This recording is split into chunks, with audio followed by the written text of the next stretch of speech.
তার কি কারিশমা আমি জানি না, মানে হিপনোটাইজটা কি, এটা স্বয়ংত আল্লাহ পাক মানুষকে কেন এটা সহযোগিতা করবে জানি না।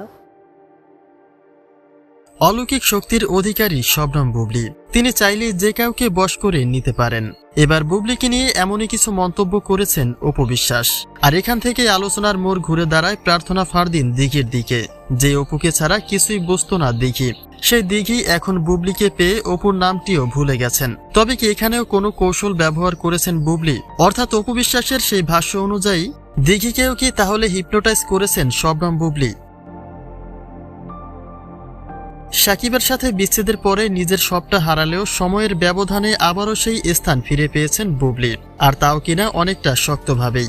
সিনেমার পর্দা থেকে শুরু করে ফটোশুটের জায়গাটিও নিজের দখলে নিয়েছেন তিনি, কিন্তু সেই প্রভাবটা পুরোপুরিভাবেই আঘাত করেছে অপু বিশ্বাসকে।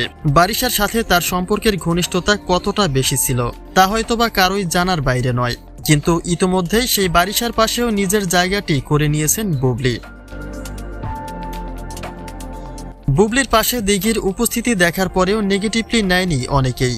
ধারণা ছিল ক্ষণিক সময়ের জন্যই হয়তোবা পাশাপাশি হয়েছেন তারা, কিন্তু সেই ধারণা পুরোপুরি পাল্টে দিয়েছেন দিঘি নিজেই। বেশ কিছুদিন আগেও বারিশার একটা প্রোগ্রামে ডান্স করেছিলেন দিঘি, আর সে একইভাবে বারিশার নতুন কাজে যুক্ত হয়েছেন তিনি। এমনকি গৌতম সাহার সাথে একই ফ্রেমে যুক্ত হয়ে বুঝিয়ে দিয়েছেন যে তাদের সাথে দিঘির সম্পর্ক ঠিক কেমন। তবে অপুর কিছু মন্তব্যে একটু ভিন্ন রকম আলোচনায় জড়াচ্ছেন শবনম বুবলি এবং প্রার্থনা ফারদিন দিঘি। কয়েকদিন আগেই একটা সাক্ষাৎকারে অপু বলেন সাকিবকে কালো জাদু করেছিল বুবলি, আর নয়তো সাকিব কখনোই তাকে ছেড়ে বুবলিকে সঙ্গ দিত না। অপরদিকে দিঘিও যেহেতু সেই সাকিবের মতোই একই পথে হাঁটছে, তাহলে দিঘিকে নিয়েও অপু সেই একই মন্তব্য করবেন না তার নিশ্চয়তা কি?